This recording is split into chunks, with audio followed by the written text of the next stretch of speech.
On this Friday night, Arizona Stadium against Colorado. Go ahead and open it to some questions for Coach Sumlin. After watching the film, what really stood out to you about Saturday's win? Just the things we talked about Saturday night. You know, I thought our defense got off the field on third down. I thought our tackling was probably the best it's been during the year, which and really didn't give up a bunch of big plays. And then, you know, special teams wise, we were very, very solid and we were efficient on offense. So, you know, I think, you know, the goal obviously every week, but particularly last week, was to play 4 quarters. And I thought we did that Saturday night. Demetrius really raised the level of his play in that game. What did you like about what you saw from him? Was there any conversation with him that took place that he needed to be better than he was playing? No, I think the big thing was, you know, he wasn't tentative. He was aggressive, but he had pretty good eye discipline during the game, and he tackled well. So you know when that happens, particularly from the back end, you know, you eliminate, you know, really big plays, because he was in some one-on-one situations where he got the ball carrier or the receiver on the ground, and you know, he was aggressive in his play, and you can do that, but you have to have pretty good eye discipline back there with play action pass and some double moves. So he played well. Talk about being aggressive, and obviously one of the guys, Azizi Hearn, played really aggressively on the corner. A lot of, you know, tight coverage there off the line. Did you imagine you could get that out of him at this early stage of his career, and maybe why the decision? Yeah, we that's why we played him. I mean, that's why we put him out there. You know, he's played a lot of football on special teams, and you know, I think the more comfortable that he has gotten just playing in all these games, really on special teams, and covering kicks, and you know, in the return game, is a lot of experience for him. He's, you know, 3 out of 4 core special teams player, has been for the year, and so, you know, that experience, I think, is translating into his confidence also, where he was in a lot different place probably, you know, when we played Houston than he is now, because, you know, if you're playing, you know, 3 or 4 of those special teams and the return units, and you're playing on the coverage units, which he is, you know, you're getting 20-some snaps a game, and you know, that confidence and experience, I think, translated into how he's playing right now. What do you think about Poindexter's blocking ability during run plays? Well, it's been, I mean, our guys in the perimeter, as I said Saturday night, have been really good. I think, you know, I talked about early in the year that the explosive plays don't always come off of passes. They come off of the long runs or certainly the offensive line, but the explosive runs of, you know, 25, 30 or more, that comes off the perimeter too. And so those guys are doing a nice job, and I thought, you know, what we did early in the game with our screen game, on the outside, we were able to get 4, 5, 6 yards. You don't get that without those guys on the perimeter blocking, and you know, Sean is about as unselfish a guy as we have on this team, because, you know, we all know he can make plays downfield, but he's also able to get involved in the blocking schemes, and he takes pride in it. You mentioned special teams. Do you grade your special teams units individually, and could that have been as the most complete effort that you've had all season when you look at all the different units and make? Yeah, we grade players individually, and we look at units. We look at all our special teams and really rank a combined unit, because I mean, a combined the returns, you know, and the coverage teams, and the extra point and field goal team. So, you know, there's a combined ranking out of that group, because, you know, it's about field position. It's, you know, one of the plays that's going to usually, you know, there's 40 yards at least of turnover in the football. So a lot of things can happen. But yeah, I thought, you you know, because we blocked the punt, everybody looks at that, you know, but I thought, you know, overall it was a really solid effort on the special teams. No matter how well you play, there's always things that you can look at to get better with No doubt. cashing in on No d- opportunities on offense. Yep. going to that kind of- That's exactly right. After the, you know, we'd like to get more touchdowns. You know, just you know, after the block punt, we're at the five or six down there. You know, and we'd like to get 7 instead of 3. We had, you know, the situation with the punt that hit them, and we recover it in midfield. You know, you want to come away with touchdowns instead of 3 points. Really off of any sudden change or turnover situation, and you know that's something we're aware of and we need to improve. What did you like about that 18-play drive when you went back and looked at it and the way that kind of came together for you guys? Well, you know, it's something that it was methodical in the way I thought our offensive line did a nice job. Obviously, our running backs found creases. Sometimes they were there, sometimes they weren't. The big deal to me was, you know, throughout that second half, you know, Michael Eltis came in and did a really, really nice job. And you know, he's been playing a little bit, but you know, I thought that with everything that was going on for him, that's as consistent of a performance as he's had since we've been here. And I think he was a very, very integral part of the second half, moving the football. You know, I thought Bryce Woolman did a nice job too. I mean, we were getting to the edge and handling different things off the edge. So there were a lot of moving parts in those drives, but obviously, you know, with Eltis coming in and not playing as much as he's played all year, I thought he did a really, really nice job. How has he gotten better from spring, summer until now? Well, it's really the only time he's played, so you know that's hard to say. I mean, he wasn't playing for a reason. You know, we're going to put our best guys out there, and I thought that Saturday night, you know, when he was in there, he did a really nice job. He made some mistakes, but he showed that he belongs. There was a shot of you talking to Thomas Marcus Jr. after he made his first catch there. Just curious in that situation what your message is to a young player who's coming on the field in a college environment for the first time. Well, it was about, you know, it was a 17-yard catch in the middle of the defense, and it's not like high school anymore. He needs to, if you're in the teeth of the defense, you need to put that ball away. You know, he's a big, strong guy, can run, but he's got to learn right there that, you know, you've got a first down. You can look to go, but right in the middle of the defense, you know, you need to cover that ball up because he was swinging it everywhere. And, you know, but it was a congratulations, and the team was excited for his first catch. But it was just a quick reminder of ball security. If Gary were unable to play on Friday, how do you feel about the running back depth behind Jake? We'll see. You know, we're checking on everything today, injuries, so we'll have a plan for that based on what comes out, you know, medically today with everybody. JJ had 30 carries. Now you got a short week. Are you concerned at all about the workload? No, we'll manage that. You know, we also had guys play, 75, 80 plays, you know, and you carry it 30 times. We had a lineman block for him 75, you know, plays. So we've got to manage that on a short week. A little bit different than the other short week because we're at home and the travel is the schedule will be different. But you know, yesterday was the players' day off, and you know, we'll get to work today.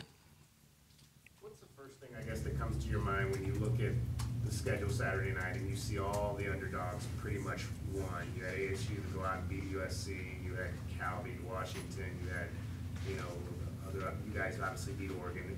What comes to your mind when you see that on Saturday? You know, it's football, so you know we got enough to worry about with us, you know, and You know, when you're playing 7:30 at night, you see a lot of football during the day, but realistically, you know, with the travel and getting here, you know, 2.5 hours, 2 hours and 15 minutes before the game, you're busy doing other things. It's really not till Sunday that you see all those scores because, well, heck, we don't get out of here until Sunday morning anyway. So, right? So, you know, at that point, it's what it is. You know, we're, and I think the biggest difference, you know, as I've said before, is, you know, we're more concerned about us, and since we've kind of settled in on that, you know, about what we can do to be better, regardless of opponent. I think it's our guys have responded to that, and you know, and to play 4 quarters of the type of football we played Saturday night, it wasn't perfect, but to play 4 quarters the way we played gives us a chance in any game. In that same said, what any reaction at all to Colorado losing to Oregon State and the way Oregon State was able to come back? No. Does that matter at all, what the opponent did the previous week?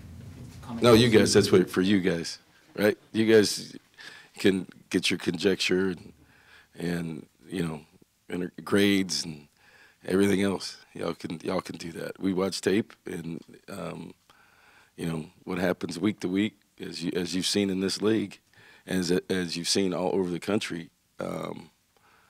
It's, you know, as a coach once told me, it's you don't have to be the best team, right? You just need to be the best team for about 3 hours and 30 minutes, and that's what happens in college football.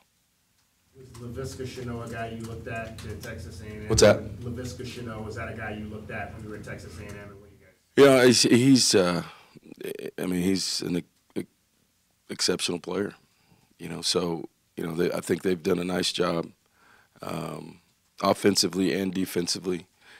Colorado is a team that is they're well coached, and it's really a team effort.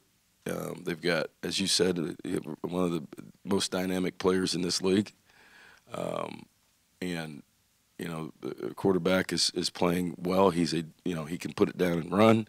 He's throwing it well. Running back that's right at 100 yards a game. I think you look across the board on their team; they're solid, and the big deal is they lead the league in turnover margin, also. So they're doing a lot of things right. And you know, it's going to be another real challenge for us this week, Friday night. What makes Shenault so dynamic? I think that he's bigger than people think. You know, you look at it and how fluid he is, but he's 220 pounds too. So, you know, this is he can create some real problems. Khalil doing in terms of taking the easier type throws that are maybe there, the underneath throws, or as opposed to the kind of the home run type shot? Right. I know what you're getting at. I think, you know, he can be better there. You know, and you know, the and route design and everything else is, you know, people are when that happens, just taking what the defense gives you. We had some underneath things that that he could do a better job of. I think he understands that. We understand that, and it's you know. But obviously he's you know, his percentage was up this week because of really the screen game and some things that you know, that were designed for him to really kind of get in the rhythm. But yes, I think we can improve there. Some collegiate names are being mentioned with the latest NFL coaching opening. Just curious, what's kept you in college football?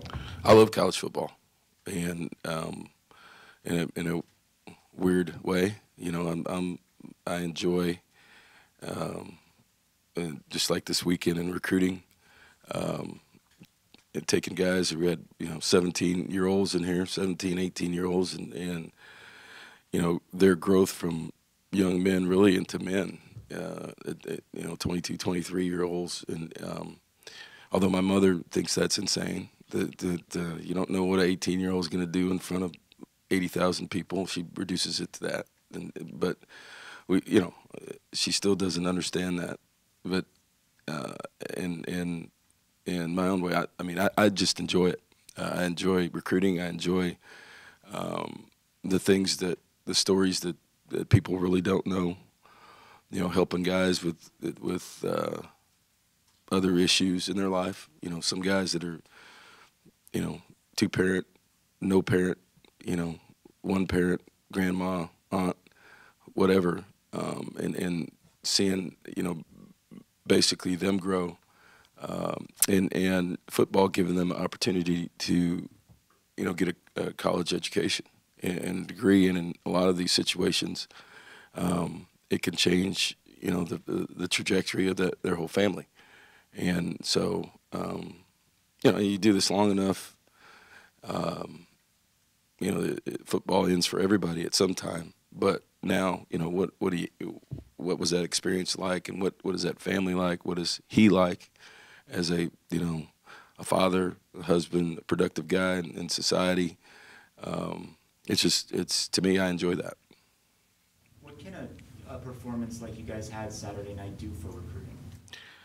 It doesn't hurt. I'll put it that way, right? So we had some official visits. We had some unofficial visitors. So it can only help. I mean, the energy, the exposure, the vision becomes a little bit easier when a young man's able to come in here and really get a feeling for what this program can be.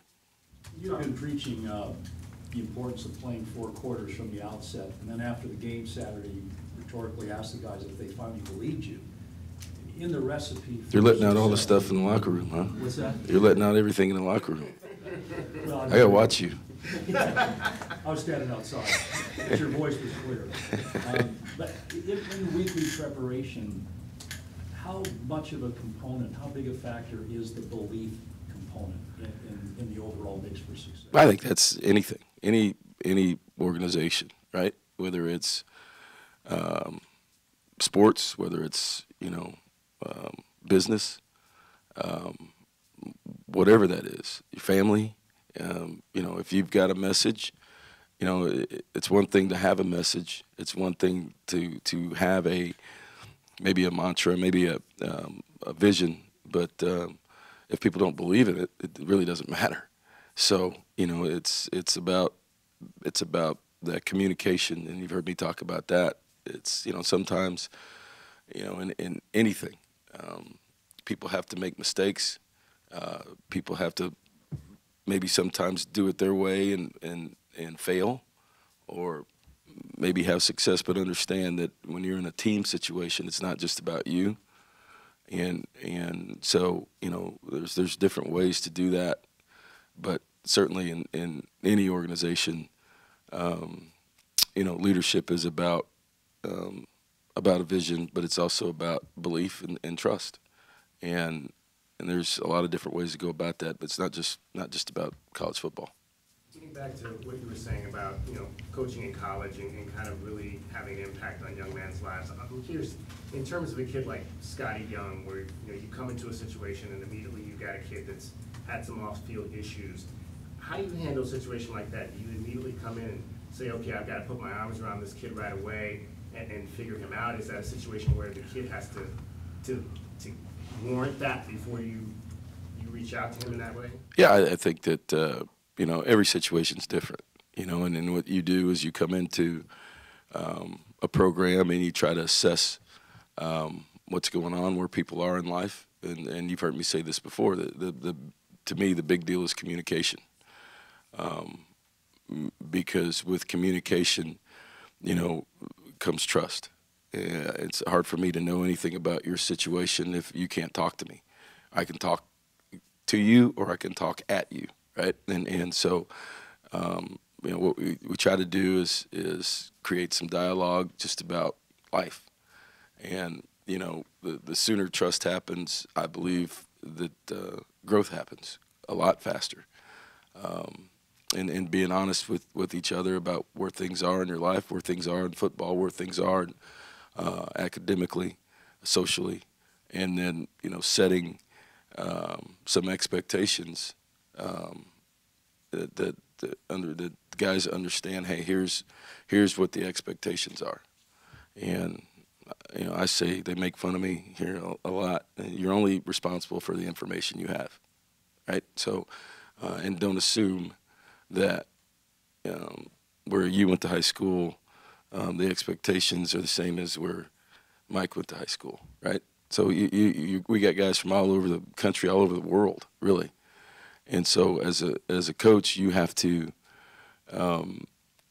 set those expectations and not assume that the way that maybe you were raised or where your environment was, where you came from,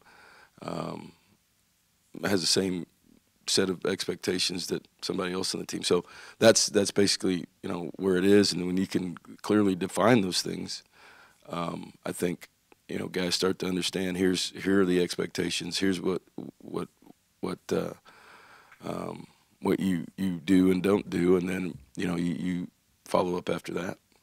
One last question. What does Sean Brown bring to this team besides just the production? You look at what he has done,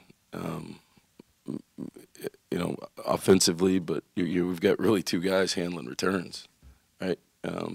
So he is not only a threat with the ball in his hands on the screen game, he's getting down the field too, and then as a punt returner, he's a reliable guy back there, and he's made a couple decisions but he, I think what I like about him is he let one hit the ground, probably, I can't remember what quarter that was. He probably could have would cost us some field position, but as long as you can come over and explain to me why, I get that. He said it wasn't worth the risk, backed up that deep to just go running up there, and he thought the ball was changing a little bit, and misjudged it, and so that's fine, so he's making good decisions back there, and obviously he's had some big returns, and so he's a threat as a punt returner. He's also a threat when he gets the ball in his hands in the screen game and getting down the field and getting open. So he is doing a lot for this team. All right, thank you, Coach. All right, you're welcome.